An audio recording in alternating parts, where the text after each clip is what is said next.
Hey guys, on today's show, I'm going to talk about one way of thinking. As I continue to work with players and learn more about this game and reflect on the conversations that I have with my players, especially very early on when we start working together, they're typically this one way of thinking.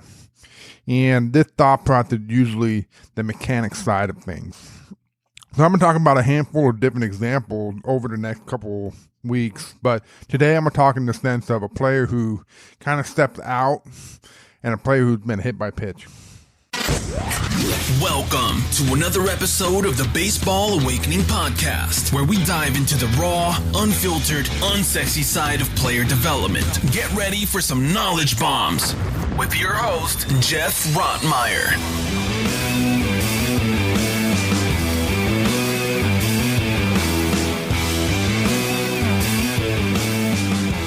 All right, so as I sit here and I reflect on some of my players and the conversations that I'm having lately, I'm reminded on how far I've come in my understanding of this great game of baseball.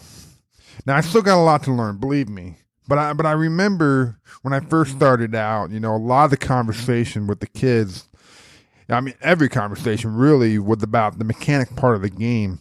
The mechanics was the solution to everything. And because that's all I knew at the time. And really, that was the main focus of what the coaches that I've worked with kind of taught me. And I remember all I wanted to do would be a great coach, a great instructor, because that meant that I got to stay in the game a lot longer. This game is tough to walk away from and to go do something else. Believe me, I tried it. But I wanted to be in this game, and I wanted to be a part of the player's journey, however long their abilities allow them to play.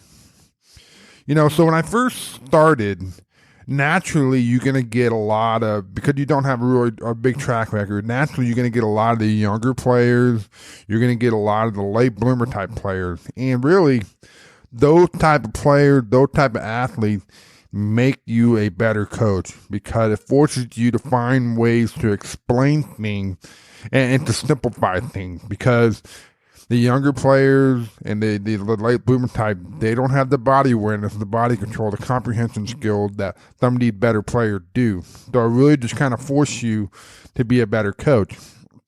Now, but with that, you get a lot of these kids who are afraid of the ball, and this pertains to both fielding and to hitting. But you also get a lot of kids who've been hit by the ball from fielding and hitting, and that kind of leads to the whole jumping out of the way of the ball part. And so whenever parents would kind of relay this to me, naturally the conversation gravitated toward the mechanics and trying to make sure that they knew how to see the ball. I remember this was something that I talked about a lot, seeing the ball. But I never really understood what it meant or really how to teach it. Now, vision training was something that I knew I needed when I played. And when I was in college, I stumbled upon Dr. Bill Harrison, the late Dr. Bill Harrison's training. And I did all the exercises. And it helped me out a lot. I didn't understand what I was doing or why I was doing it. I just knew that I needed it, and I found it to work really, really well. So when I'm going through this process, working with kids, trying to figure out some things, trying to figure out, more importantly, what we're talking about today, the being afraid of the ball and getting hit by the ball part. I reached out to Dr. Bill, and he helped me out. He helped me out a lot. He would help me understand the purpose behind the drill and help me understand how to get these kids to see the ball better. Remember, at this time, the conversation's really all about mechanics. And this kind of led me and the people around me to one way of thinking. And the industry falls into this category bad, the one-way thinking. And a lot of times, the mechanic part. Naturally as coaches and as people, we're going to revert to the things that we know, the things that we're comfortable talking about.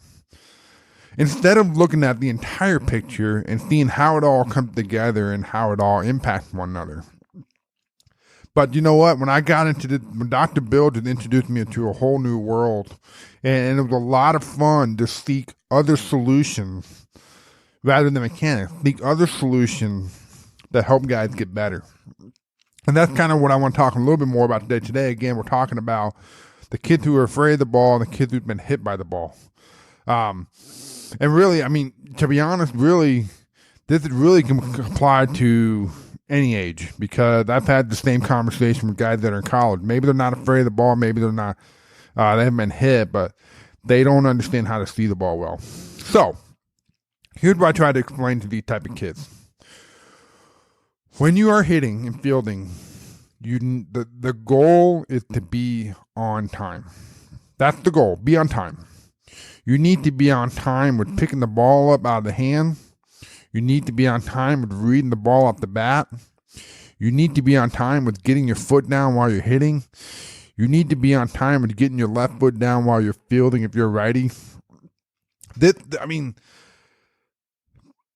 the conversation, is making sure that they understand that they need to be on time. Now, us as coaches, we have to teach them what this means. What does it mean, and how do they implement it? You cannot assume that the players will have a clue what you're saying. They're going to tell you that they understand it, and they're going to tell you that they get it, but they don't. So it's up to you to explain it to them. Now, in order to be on time, here's what I tell them. In order to be on time, you got to see the ball. And this is what they need to be taught. They need to be taught how to see the ball. They need to be taught when to see the ball, where to see it, and how to see it. Seeing the baseball is the most basic and foundation aspect of this game. Yet, when I ask the kid how they see the ball, they have no clue. And most of the time, they're doing it wrong. And you know what? When I go through and I teach them how to see the ball, when to see the ball, where to see the ball, they're always amazed how well they can see the ball, just by simply having an understanding of where to look and when to look. And you know what? What happens is for them to pick up the ball, now that they have this understanding, now they have to increase their focus and their concentration. So when we increase our focus and our concentration, then our fielding, our hitting, going to get better as well. So up to this point, we told them we need to be on time and we need to see the ball. And then lastly, I explained to them that we have got to keep our mind clear. We've got to keep our mind off of the mechanics. So how do we do that? We get them to think about the baseball. If you think about the baseball and repeat to yourself over and over and over and over again, see the ball, then you have zero chance to think about anything else. Now, you can tell when players are doing this and when they're not. A lot of times they think they're doing this, but they're not. You can tell. So once you start doing this enough, you'll be able to tell. So again, they need to be on time. They're on time by seeing the baseball. And they're seeing the baseball because they're thinking about the baseball. And they're repeating in their mind over and over and over and over to see the ball. You know, I had a kid one time, he struggled for the longest time. I would say he was in a year-long slump. And he was one of those kids that, and every once in a while, you'll get a kid that tricks you. And he was one of those kids that it seemed like he understood it.